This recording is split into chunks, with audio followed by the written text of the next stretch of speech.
माँ चली अमेरिका। निधि का नेचर बचपन से ही शर्मिला था। वो ना ज्यादा लोगों से बात करना पसंद करती और ना ही ज्यादा मिलना जुलना। निधि, ये पैसे ले जरा और बाजार से चीनी तो ले आ। नहीं माँ, मैं नहीं जाऊंगी, मुझे शर्म आती है। आप ही चले जाओ ना। अरे अब पता नहीं क्या करेगी ये लड़की। जीवन में कभी कुछ किया ही नहीं सिवाय पढ़ाई और घर के कामों के। इसकी शादी भी आसपास ही कहीं करवा दो। दूर जाकर इसका गुजारा कैसे होगा। निधि सुनती सबकी, समझती भी, लेकिन चुप करके रह जाती। एक दिन पिता के दोस्त अपने परिवार के साथ निधि के घर खाने पर आते हैं। उनकी बेटी बहुत ही स्मार्ट होती है। निधि बेटा, वीणा के साथ बात करो। देखो, अंकल की बेटी भी आई है उनके साथ। निधि वीणा के साथ वहीं बैठ जाती है। चलो ना अंदर चलते हैं, यहाँ कहाँ बड़े लोगों के बीच बैठे। निधि माँ की तरफ देखती है और अंदर चली जाती है। वैसे मैंने ना अपना चैनल खोला है, तुम सब्सक्राइब करना उसमें। मैं ना ब्यूटी और फैशन की बात करती हूँ। ये देखो। ओ, इतने सारे लोगों के सामने तुम कैसे इतना बोल लेती हो? मुझे तो बहुत शर्म आती है। अरे शर्म कैसी। खैर, सीधी सादी सी निधि, उसकी शादी हो जाती है राकेश से। राकेश एक स्मार्ट लड़का था। उसे घूमना फिरना पसंद था, लेकिन निधि का शर्मिला व्यवहार वो समझ जाता है। अरे निधि, घर से बाहर क्यों नहीं निकलती? लोगों से मिला जुला करो, तभी तो पता चलेगा ना कि दुनिया कैसी है। क्या करना है पता करके? शादी से पहले पापा और अब आप। ठीक है ना, मुझे ज्यादा दुनियादारी में नहीं पड़ना। निधि की जिंदगी ठीक ठाक चल रही थी। उसके 2 लड़के होते हैं। दोनों को वो पढ़ाती लिखाती, उनका ख्याल रखती। निधि, 25 साल हो गए शादी को। दोनों बच्चे सेटल हैं। हम लोगों ने शहर में 2 मकान भी ले लिए। दोनों की शादी, वक्त का पता ही नहीं चला कैसे उड़ गया। हाँ, ये तो है। मैं खुश हूँ। जिम्मेदारियां आती रही, मैं निभाती रही, और क्या चाहिए। देखो, मैंने सोचा है कि अब हम लोग अमेरिका जाकर रहेंगे। यहाँ की जिंदगी तो जी ली। वैसे मुझे वहाँ बहुत अच्छी नौकरी मिल रही है। मैं कैसे चलूंगी? मुझे वहाँ का कुछ नहीं पता। आप तो जानते हैं ना कि मैं घर से बाहर ही कम निकलती हूँ।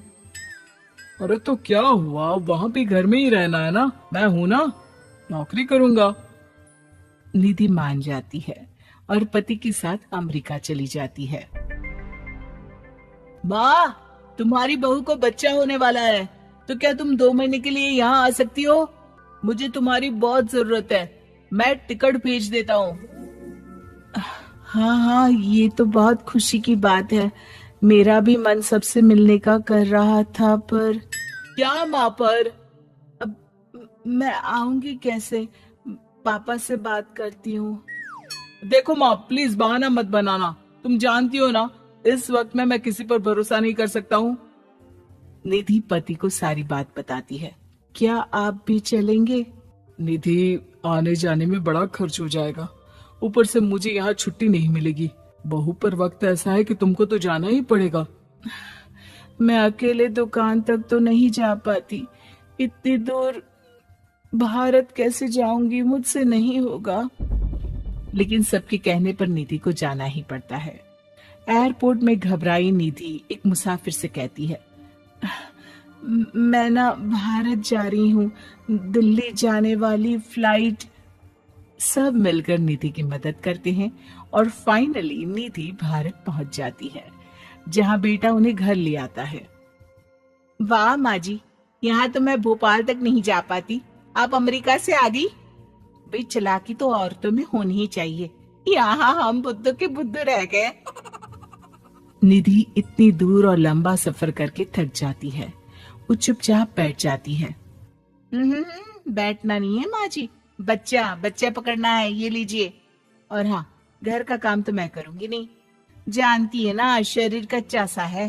तो मुन्नी को सुलाकर कुछ बना लीजिएगा। निधि को बहू का व्यवहार बहुत बुरा लगता है। जैसी भी थी, पिता और पति की हमेशा लाडली रही थी निधि।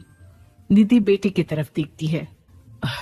माँ, वो काम वाली कोई मिल नहीं रही है ना, मैं देखने की कोशिश तो कर रहा हूँ। जैसे ही मिल जाएगी वो संभाल लेगी सारा काम। अरे कैसी बात कर रहे हो?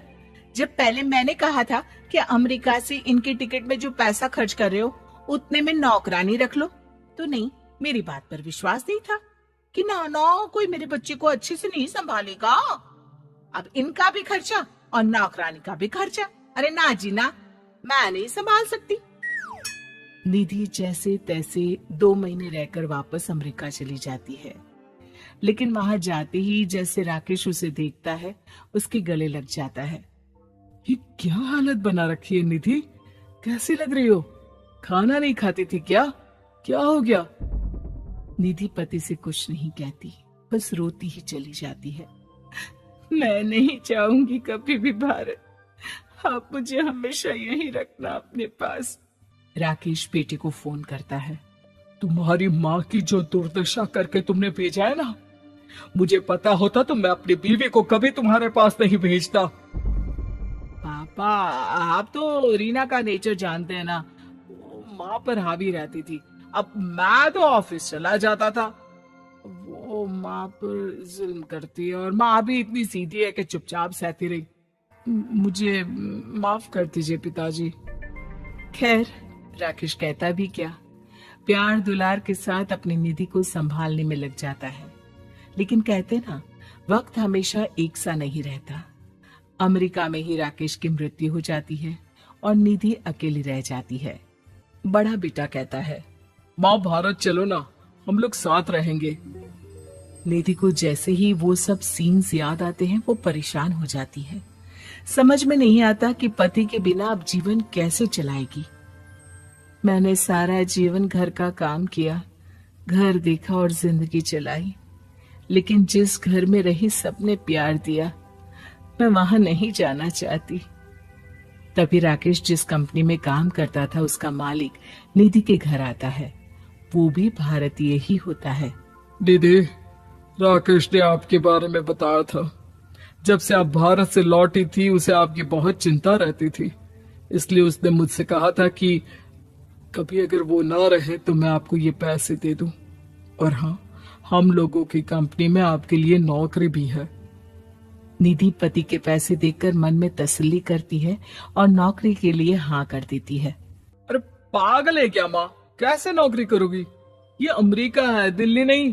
वहां तो तुम घर से निकल भी नहीं पाती थी, यहाँ कैसे? मेरे पति, मेरे पिता मुझे खुश देखना चाहते थे।